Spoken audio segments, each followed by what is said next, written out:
hermanos, vamos a pasar a la palabra de Dios. Y en esta ocasión voy a compartir sobre una declaración que yo escuché. ¿Me voy a permitir un momento que coja el otro porque este se me viene abajo?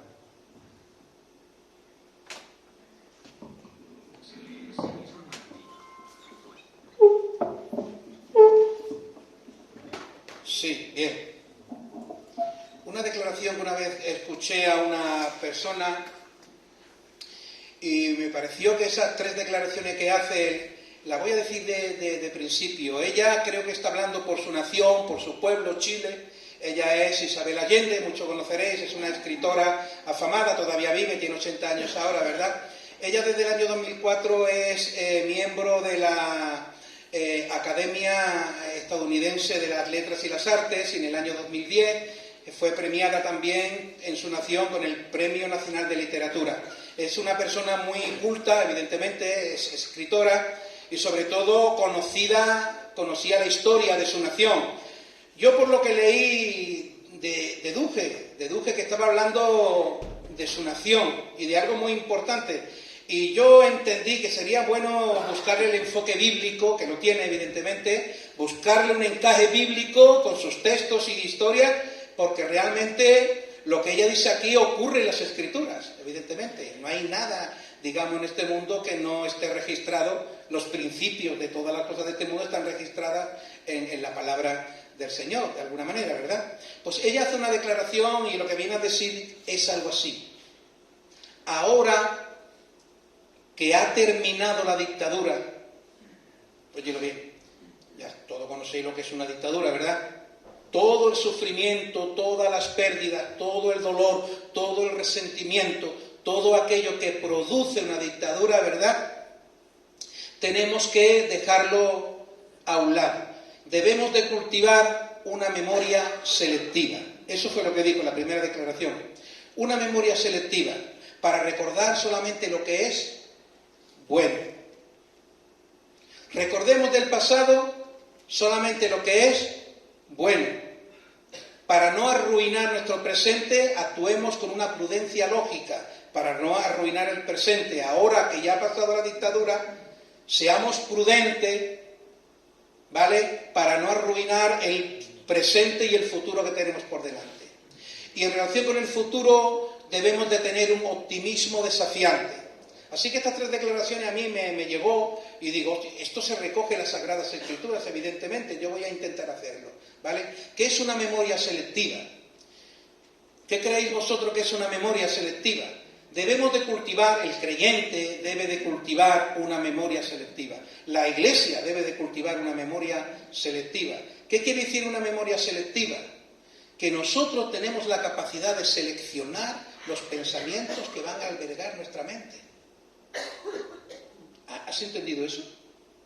Eso tiene muchísimo poder. Desde la psicología conductiva, que es la que se da ahora, ¿verdad? La psicología hace muchos años estaba fundamentada, era la psicología regresiva. Ya sabéis qué es lo que es la psicología regresiva. A las personas se les sometían a hipnosis, se le intentaba a través de la hipnosis llevar hasta el origen del problema y ahí pues tratarlo y que se produjese una catarsis, que es donde la persona era liberada. Yo vi una película de esta que me quedé muy prendado de ella. Trabajaba la Barbara Streisand y ¿se dice así o no? No sé, aquí hay americanos y lingüistas. ¿Cómo se dice? ¿Bárbara qué? Barbara Streisand. Y Nick Norton, ¿conocéis? Ella era la psiquiatra que lo trató a él. El tema de Nick Norton, resulta que en la casa de ellos entraron unas personas de noche y violaron a sus hermanas y demás, y él se quedó muy marcado. Resulta que a él también lo violaron, pero él porque eso es un mecanismo de defensa que tenemos, ¿verdad? Nosotros solemos dejar en el olvido, en la memoria, aquello que nos ha dañado, como que se produce un olvido, pero el daño está. Entonces, lo que se hace con la regresión hipnótica es llevar a la persona al momento, ¿verdad? Y que se produzca una catarsis y se pueda liberar. Eso era antes. Ahora la psicología que hay hoy en día es la conductiva, ¿verdad? Es decir, así como el hombre piensa, siente y actúa, se trata de modificar el pensamiento. Entonces es muy importante modificar el pensamiento, ¿vale? Una memoria selectiva quiere decir, hermano, que todo lo que en el pasado de tu vida, en mi vida, hay, debemos de seleccionar siempre un pensamiento para quedarnos siempre con lo que es bueno.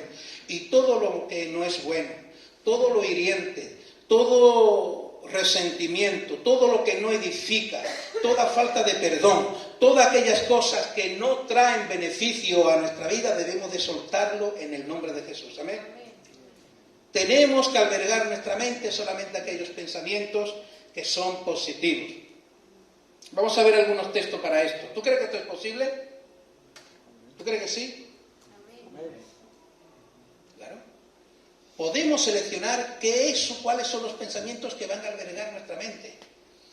Porque estar pensando siempre en lo malo, en las cosas negativas, en lo que pudo ser y no fue, en lo que se pudo hacer y no se hizo, en lo que pasó y podía haberlo evitado, todo ese tipo de cargas que llevamos, todos esos sentimientos de culpa, todos esos sentimientos de falta de perdón, como he dicho hasta ahora, va a crear una frustración permanente en nuestra vida. Cuando el Señor ha dicho, venid a mí, los que estáis cargados y trabajados y cansados, y yo os haré descansar.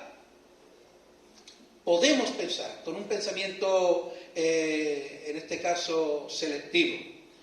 Vamos a ver un ejemplo de las Sagradas Escrituras. Vamos al Salmo 40 y vamos a ver que aparece aquí el salmista en una situación, ¿verdad?, negativa. Pero él, rápidamente, en el curso de su oración, cabe ese cambio que hace, esa selección de pensamientos. Hay un pensamiento que lo está atormentando, pero él decide, recuerda que el perdón y todas las cosas empiezan con una decisión. La decisión es fundamental. Yo creo, hermano, que todos nosotros tendríamos sanidad, y a nivel matrimonial y todo, ¿verdad?, teniendo al Espíritu Santo, que es Dios en nosotros, y teniendo la guía de su palabra. Lo único que necesita el Espíritu Santo de nosotros es, precisamente, una fuerte disposición a que el Señor pueda cambiar nuestras vidas. ¿Amén o no? Amén. Sí, es así, el Espíritu Santo lo puede hacer. Tenemos que disponer nuestro corazón. ¿Qué dice la palabra? Si dispusieres tu corazón y levantaras a él tus manos, si alguna iniquidad y la dejaras, entonces la noche será más clara que el mediodía. Es así, es disposición para humillarnos ante la poderosa mano de Dios y que Él haga la obra sanadora y restauradora en nuestra vida, porque el que puede hacer eso de forma magnífica y completa es el Espíritu de Dios. Amén. Es una disposición que la tenemos que mantener en el tiempo hasta que Él haga la obra. Pero vemos aquí en el Salmo 40, recuerda, debes de cultivar una memoria selectiva. Suelta de tu pasado todo lo que no edifica, todo lo hiriente, todo sentimiento de culpa, todo sentimiento de rencor, todo sentimiento que no hace bien a tu vida, suéltalo en el nombre de Jesús. Tal vez en este año sea el reto para eso. Podemos seleccionar los pensamientos que van a albergar nuestra mente. Salmo 40.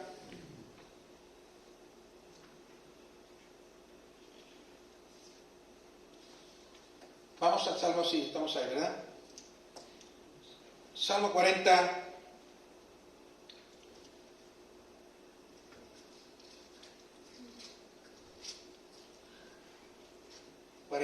Perdón. Vamos a leer y vamos a ver aquí cómo el salmista, conforme desarrolla su oración, llega a tener un pensamiento selectivo. Lo vamos a ver, dice: como el ciervo brama por las corrientes de las aguas, así clama por ti, oh Dios, el alma mía. Mi alma tiene sed de Dios, del Dios vivo. ¿Cuándo vendré y me presentaré delante de Dios? Fueron mis lágrimas. ¿Ve? Lo malo. Fueron mis lágrimas mi pan de día y noche, mientras me dicen todos los días, ¿dónde está tu Dios? ¿Te cuenta esa persona, verdad? En una melancolía, en una pena, y encima, ¿dónde está tu Dios? Y en esa dimensión negativa, en ese pensamiento no bueno. Eso crea frustración. Vivir permanentemente ahí crea frustración permanente. Y tenemos que soltarla. Tenemos la palabra de Dios, hermano. Y podemos cultivar un pensamiento selectivo. Y dice ahí, me acuerdo de estas cosas y derramo mi alma dentro de mí. De cómo yo fui con la multitud y la conduje hasta la casa de Dios. Recuerda que el contexto de aquí es el tormento de la separación. Estaban lejos de Jerusalén, evidentemente. De cómo yo fui con la multitud y la conduje hasta la casa de Dios, entre voces de alegría y de alabanza, de pueblo en fiesta. ¿Por qué te abates, oh alma mía, y te turbas dentro de mí? Algunos de nosotros ya estamos leyendo esto y nos estamos identificando, ¿verdad? Y dice, espera en Dios porque aún he de alabarle, salvación mía, Dios mío. Dios mío, mi alma está batida en mí. Ahora viene el cambio del pensamiento. ¿Qué dice? Me acordaré de lo bueno. Me voy a empezar a acordar de lo bueno. Dice, me acordaré, por tanto, de ti desde la tierra del Jordán. Me acordaré de ti desde la tierra del Jordán. Y de los hermonitas desde el monte de Mizpar. Un abismo llama a otro la voz de tus cascadas. Todas tus ondas y tus olas han pasado sobre mí, pero de día mandará el Señor su misericordia y de noche su cántico estará conmigo. Y mi oración al Dios de mi vida. Diré a Dios, roca mía, ¿por qué te has olvidado de mí? ¿Por qué andaré yo enlutado por la opresión del enemigo? Como quien hiere mis huesos, mis enemigos me afrentan, diciendo cada día, ¿dónde está tu Dios? ¿Por qué te abates, oh alma mía, dentro de mí? Espera en Dios, porque aún he de alabar la salvación mía y Dios mío. Hay un momento en el Salmo en el que él dice, me acordaré de ti desde los días del Jordán. Y no pierde la esperanza. Él es lo que está diciendo, me voy a acordar del Dios que liberó a su pueblo, el Dios que hizo que su pueblo pasase en seco por en medio del Jordán. Ese mismo Dios que liberó y rescató a su pueblo es el que yo tengo. Y empieza a albergar un pensamiento positivo. En el Salmo 77,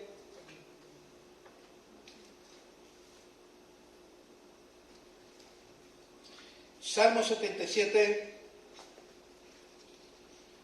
si acabo lo dice más explícito todavía.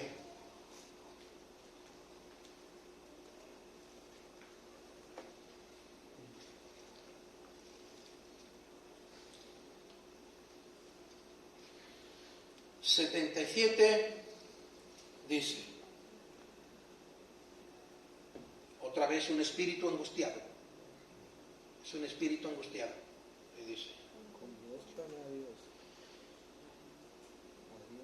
Y dice, me acordaba de Dios y me conmovía, me quejaba y desmayaba mi espíritu. No me dejabas pegar los ojos. Estaba yo quebrantado y no hablaba. Consideraba los días desde el principio, los años de los siglos. Me acordaba de mis cánticos de noche, meditaba en mi corazón, mi espíritu inquiría. ¿Desechará el Señor para siempre y no volverás más a sernos propicio? ¿Ha cesado para siempre tu misericordia? ¿Se ha acabado perpetuamente su promesa? ¿Ha olvidado Dios el tener misericordia? ¿Ha encerrado con ira sus piedades? Y dije, enfermedad mía es esta. Enfermedad mía es esta. Traeré pues a la memoria, ¿ve? Pensamiento, memoria selectiva. Va a empezar a seleccionar los pensamientos que va a dejar que sean los que estén albergando su mente. Y va a cambiar ese negativismo, ese pesimismo que tiene en su pensamiento, trayendo a la mente solamente lo que es bueno, lo que edifica. Y va a soltar todo aquello que realmente le crea una frustración. Y podemos hacerlo, hermano, al Señor, porque el Espíritu Santo nos ha sido dado, entre otras cosas, para ayudarnos en nuestras debilidades. Y el Espíritu lo puede hacer. La parte nuestra es una inmensa disposición a dejar que el Espíritu haga la obra. La palabra sería, porque a veces nos cuesta, porque cuando somos seres orgullosos, nos cuesta muchísimo. Bueno, somos seres orgullosos. El ser humano es orgulloso. Por eso la palabra de Dios dice que humillaos bajo la mano poderosa de Dios y Él os exaltará cuando fuere el tiempo. Señor, cámbiame por dentro y por fuera. Transfórmame por dentro y por fuera. Cambia mi manera de pensar para que pueda sentir de otra manera y mi actuación también será otra. Recuerda que es importante, así como uno piensa, siente y actúa. Y que debemos de cambiar todos los pensamientos negativos, todo lo malo de nuestra vida, tenemos que desecharlo y empezar a recordar absolutamente lo que era bueno. Y a eso le vas a dar lugar a que, porque si uno vive trayendo al presente el pasado, eso va a crear una frustración, como digo, permanente, que va a impedir que se pueda restaurar en el presente y que se pueda, en este caso, tener un futuro mejor, saludable. Ahí está la clave. Es disponernos. Hoy el Señor nos habla de esa perspectiva. Empieza a tener una memoria selectiva. Empieza a recordar lo bueno y deja que el Espíritu haga. Y lo malo, suéltalo o tráelo a los pies del Señor Jesucristo. Pero aquí el salmista vemos cómo hace eso. Y dice, 77, ¿no? Dije, enfermedad mía es esta, traeré pues a la memoria los años de la diestra del Altísimo. Date cuenta ahora, como dice, me acordaré de las obras del Señor. Sí, ya empieza a cambiar sus emociones y sus sentimientos. Recuerda, ha empezado a cambiar el pensamiento, ha empezado a seleccionar qué va a entrar en mi mente y ya los sentimientos son otros. Porque ahora ya entra de esa melancolía depresiva que está ahí hablando él, pues empieza a tener un sentimiento más positivo. Y dice, sí, me acordaré de las obras del Señor. Sí, eso es determinación. Sí, haré yo memoria de tus maravillas antiguas.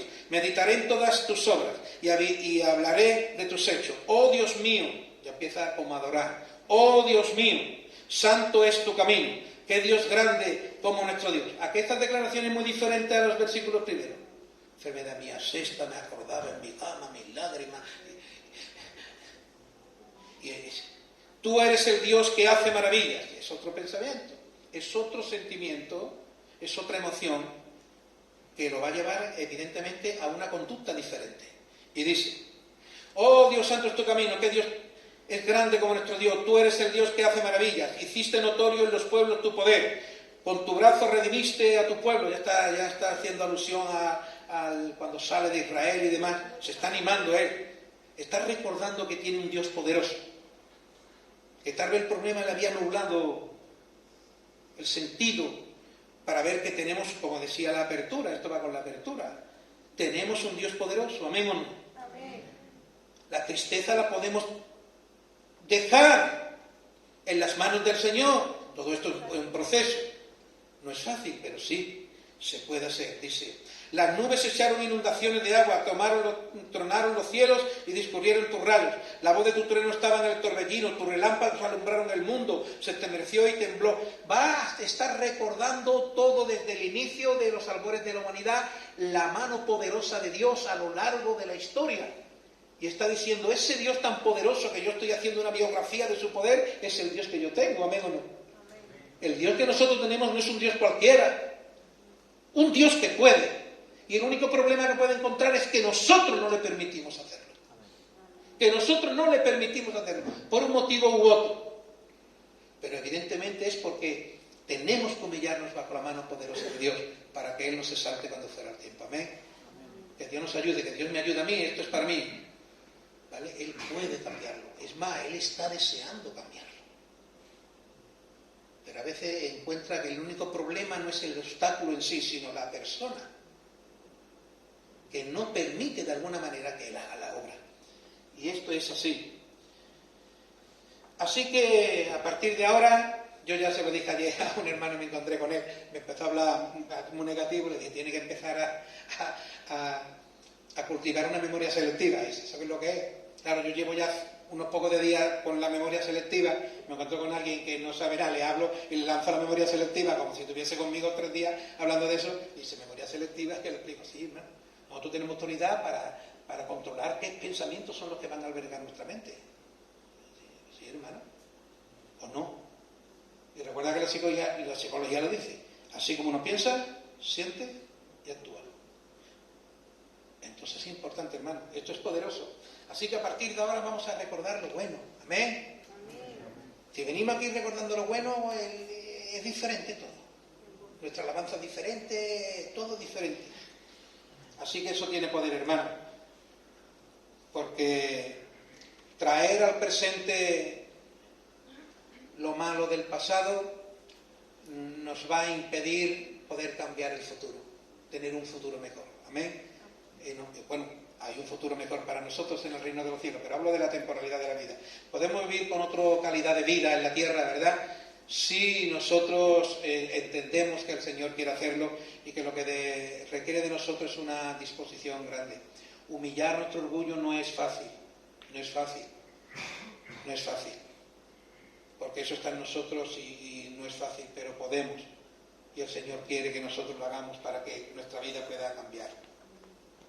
Así que ella le dijo, no traer al presente, ahora que vamos a construir una democracia, un estado de libertad, no traigamos de herencia todo el daño de la dictadura presente. No nos vale para formar una nueva nación, ¿o no? No nos vale a nosotros para formar un nuevo hombre, una nueva mujer, para formar una nueva iglesia.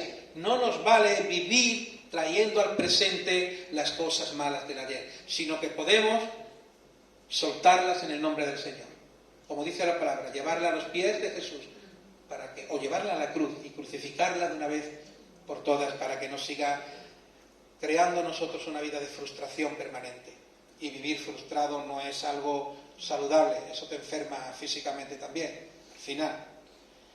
Así que, bueno, pues memoria selectiva, amén, recuérdalo. Cuando tenga problemas, o si lo tienes ahora, digo, Dios mío, me voy a dedicar a acordarme de lo bueno, ¿verdad? En el matrimonio, un poco de nuevo en el matrimonio, ¿verdad? ¿Nos acordamos más de las cosas buenas de al principio o de todo lo malo del recorrido? De la verdad. ¿No te acuerdas los 2 primeros años de recién casado? ¿No te acuerdas el primer mes recién casado? ¿Era bonito o no? ¿Sí o no, hermano? ¿Era bonito? Sí, era bonito. Recién casado, me acuerdo yo. Era bonito en todos los sentidos, en todos los sentidos.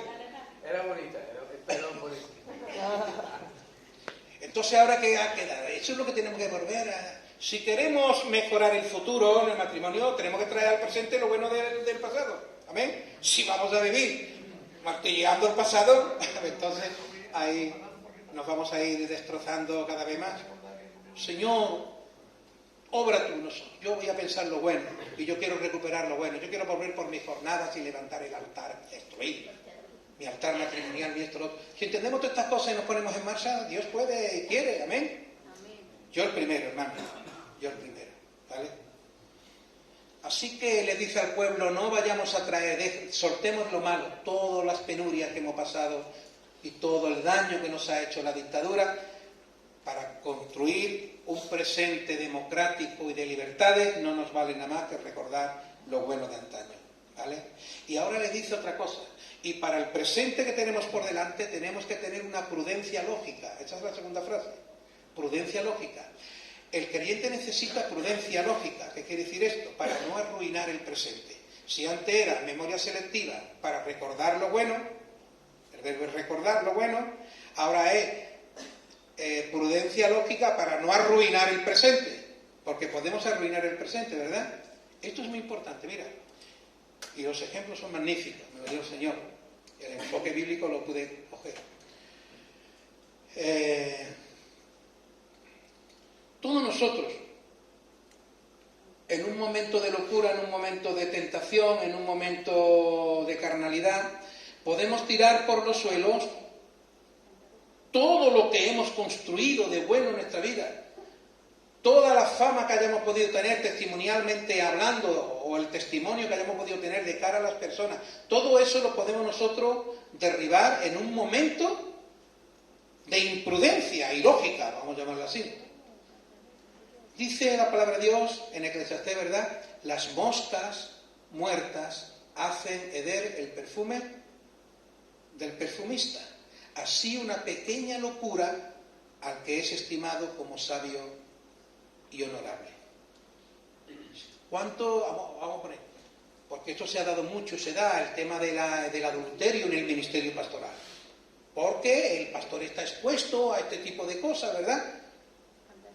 ¿Y cuántos pastores, por ejemplo, no han derribado su testimonio de 40 años de servicio fiel por un momento en el que no actuó con prudencia lógica y arruinó? Ya os viene personajes a la mente, ¿verdad? A mí me pasó igual. Yo ya pensando en esto ya me vino los personajes y los textos. Vamos a hablar de uno que actuó con prudencia lógica en el Génesis capítulo 39. Ya sabemos quién es, ¿verdad? José. José actuó con prudencia lógica y no arruinó su presente.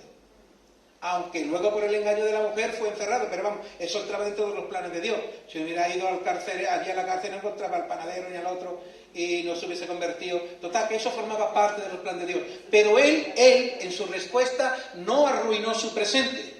Cuidado con las respuestas que estamos dando porque podemos arruinar el presente. Otra manera de arruinar el presente no es solamente traer permanentemente el pasado al presente, sino una actuación, en este caso imprudente, puede llevarnos al traste. Vamos a verlo. Capítulo 39 del Génesis. Bueno, para no prodigarme mucho no voy a leer. Conocéis la historia todo el mundo, ¿verdad? ¿Conocéis la historia de José? ¿Hay alguien que no conozca la historia de José aquí? Ya sabéis que José fue vendido, hago un recorrido. José era uno de los hijos de Jacob, ¿verdad? Y sus hermanos le tenían envidia porque él era visionario, él en este caso tenía visiones y tal. Total, que los hermanos le vendieron a Egipto, conocemos la historia, ¿verdad? Es un joven que es vendido por los hermanos en Egipto. Date cuenta que también en José, bueno, ese es otro punto de la memoria selectiva, no lo voy a traer, me ha venido ahora, pero bueno. Pero es vendido y llevado a Egipto y allí es comprado por Potifar. Potifar era un mando del ejército egipcio, ¿verdad? Y él lo va a comprar como esclavo, lo va a poner en su casa y lo va a poner como una especie de mayordomo allí, digamos, de criado en la casa, ¿verdad? Y él está trabajando, él es fiel. Este hombre dice que puso todas las cosas, toda su casa en manos de él para que la rigiera. Y en este caso, pero conocéis la historia. La mujer de Potifar, ¿verdad?, quiso acostarse con él, ¿vale? Y él, ¿qué hizo? Prudencia lógica, ¿vale? Y como fue prudente, no arruinó su presente ni tampoco el futuro que Dios tenía en este caso para con él. Así que es muy importante, hermano, que tenemos que tener cuidado, ¿verdad?, con las tentaciones. Tenemos que tener cuidado con tantas cosas que hay en la vida, ¿verdad?, que nos pueden arruinar el presente y arruinar nuestro testimonio. Esto es muy importante. Otro que no actuó con prudencia lógica y le pasó más o menos lo mismo, es uno que era rey. ¿Quién? David. Dice que en los tiempos de la guerra, cuando los reyes y los generales salen a la guerra, él envió a los generales a la guerra y él se quedó en el terrazo de su casa. Se quedó arriba en la terraza de su casita, ¿verdad? ¿Conocéis la historia? Y él está paseando por allí y vio a una hermosa joven duchándose, ¿verdad? ¿Sabes? ¿No? Sí. Y él la codició y la poseyó para él, y ya sabéis lo que ocurrió con esto, ¿verdad? Mira, lo de José terminó en bendición porque actuó con prudencia lógica. Lo de David no terminó con bendición porque no actuó con prudencia lógica, sino que él vio, deseó y poseyó. Así son los pasos de la tentación. Primero ve, por eso dice el Señor que debemos ver y quitar la vista. Si te mantienes mirando, como dice, vio, deseó y poseyó, en este caso, a la mujer de un general de su ejército, ¿de acuerdo? Y ya sabéis lo que ocurrió, ¿verdad? ¿Qué ocurrió? Mira, a partir del capítulo donde él peca con Betsabé, los capítulos siguientes todos son catástrofe. Primero, ¿qué ocurrió? El niño que nació de ellos murió. Murió. Segundo, un hermanastro se enamora de su hermanastra, cuyo hermano de sangre era el primogénito de David. ¿Quién era? Primogénito de David. ¿Quién fue? ¿Quién fue el primogénito de David? Absalón. Este amaba a su hermana Tamar, me parece que era, Tamar o Tamara. Amaba a su hermana Tamar. Y cuando se enteró que su hermanastro, y ocurre que este hermanastro, Amnón, se enamoró de su hermanastra, hasta el punto que era enfermizo, registra la escritura que era enfermizo, no podía dejar pensar en ella, estaba enamorado de una pasión ya destructiva, ¿verdad? Y la deseaba, total, y hablando con un amigo le dice, tú lo que tienes que hacer el amigo. Este tipo de amigos nunca falta, siempre están puestos ahí. Y tú lo que tienes que hacer es ponerte malo, como que estás malo, te repuesta en la cámara, le dice al rey que permita que tu hermana venga a cuidarte y demás, a cuidarla mientras está enferma. Y entonces ya pues tú ahí está. Y eso hizo. Hizo que se acostó en la cama como si estuviese malo, le dijo al rey que trayese a su hermana para que lo cuidase, le diera de comer y lo cuidase y tal, y estando en la recámara con la hermana le dijo, ven y échate aquí conmigo al lado, y ella entendió lo que le estaba diciendo, y dijo ella, no, señor mío, porque si eso pasa tú, eso es penado en Israel vas a sufrir las consecuencias tú y las voy a sufrir yo. Pídeme al rey, le dice, que él no te me va a negar, me va a entregar a ti, y ya me tiene como esposa. Pero él en ese momento era lo que quería, y se cogió y violó a la hermana. Cuando su hermano Absalón se entera de eso, ya sabéis lo que ocurrió, ¿no? Absalón lo mató. Y ahora David, como rey, tenía que juzgar el asesinato. El asesinato en Israel era penado. Sí, todo eso empieza a ocurrirle después. ¿Qué es lo que hay detrás de una imprudencia? A lo mejor estamos ahora mismo cometiendo imprudencias. Ten cuidado que la imprudencia va a llevarte a la destrucción, hermano. O me va a llevar a la destrucción. Así que tenemos que tener cordura y pensar, ¿verdad? Cuando actuamos con prudencia, vemos el mal y nos apartamos, ¿verdad? ¿Qué dice el proverbio? El prudente, digamos, ve el mal y se aleja. El necio entra y lo percibe. El sabio es capaz de cambiar de opinión. El necio lo dice además, si lo muele con un mortero, ¿no es así el proverbio? Si lo maja con un mortero es pana. El necio no cambia de opinión nunca. Entonces, es tener una actitud de prudencia, de ser prudentes, hermanos. Así que prudencia lógica para no arruinar el presente. Porque podemos arruinar nuestro presente. Tenemos que tener mucho cuidado con las tentaciones y demás.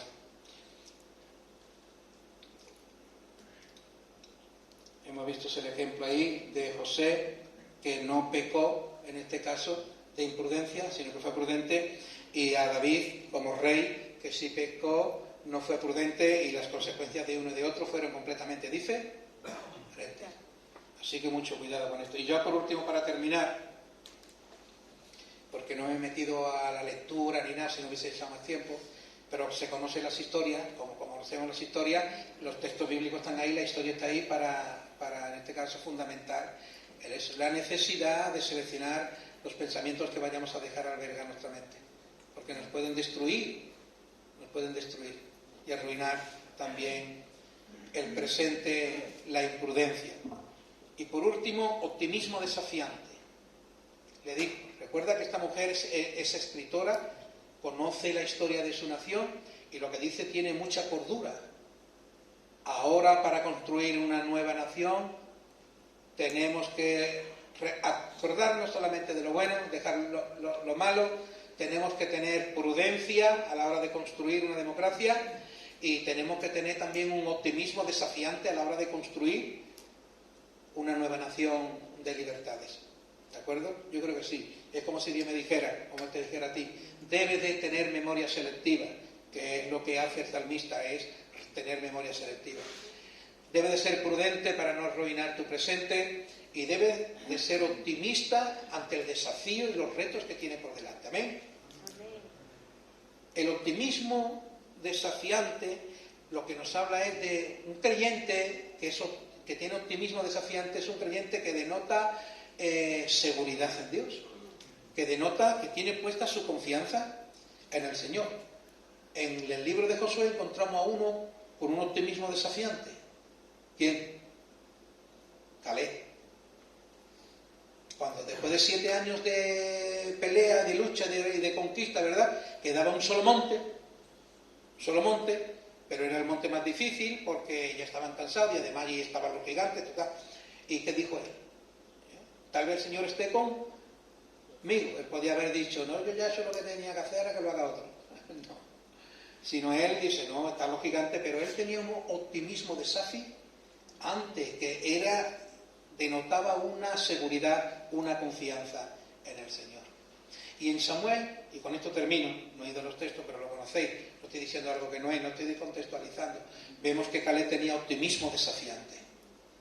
Vemos que en este caso José tuvo prudencia lógica para reunir a su presente, y vemos que el salmista en muchos de los salmos cambia radical, a la mitad del salmo cambia el pensamiento porque entra en una memoria selectiva, empieza a cambiar el asunto de qué pensamiento voy a dejar albergar en mi mente. Así que, queridos hermanos, que venís de otras latitudes, estáis aquí, ¿verdad?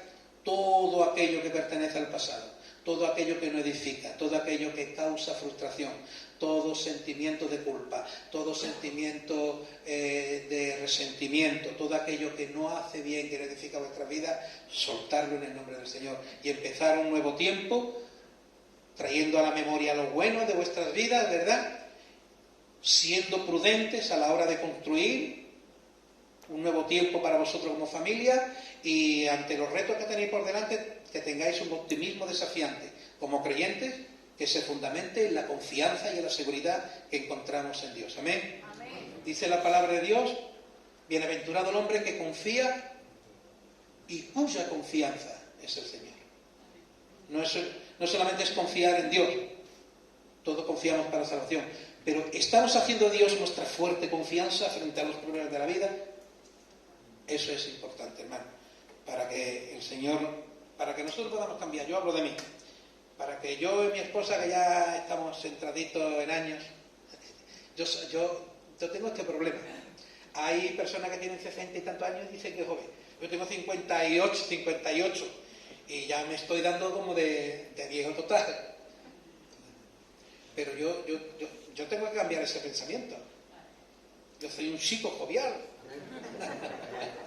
Pero tengo que empezar a creer, tengo que empezar a trabajar eso. Pero es así, hermano. Si nosotros hacemos estas cosas, hermano, esta declaración me cautivó. Digo, yo le busco el enfoque bíblico, se lo he buscado. El salmista cambiaba sus sentimientos porque empezaba a cambiar el pensamiento. El otro no arruinó su presente porque anduvo con prudencia lógica. Y Caleb, y el otro es David, pero David cuando no era rey. El otro que tenía un optimismo desafiante fue David, ¿no? Cuando fue con los bocadillos a llevárselo a los hermanos, se encuentran los padrones de Israel temorizados por un gigante. Y dice, a Saúl le dice, tranquilo, mi rey, que yo iré. ¿Quién eres tú? Y tuvo optimismo desafiante, ¿por qué? Porque él conocía al Dios que tenía. A veces parece que no conocemos al Dios, y yo soy el primero.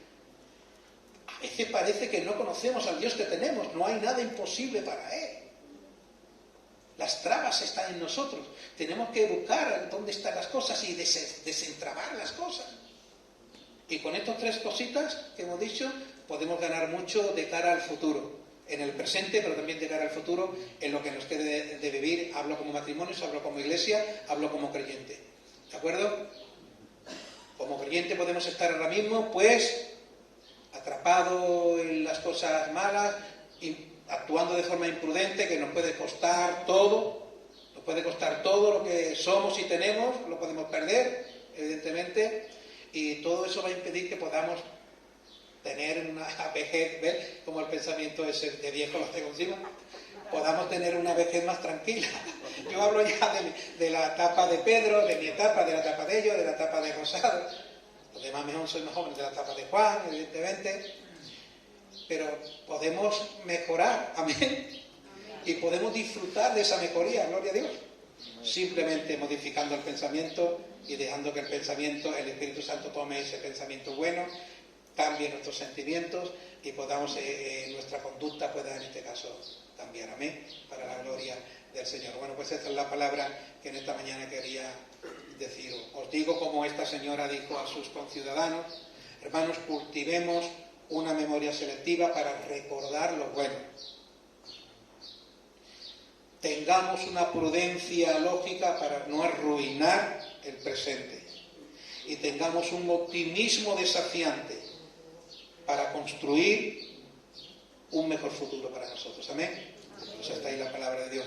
Vamos a poner de pie, hermano, y vamos a orar por la palabra y pasaremos la ofrenda del Señor.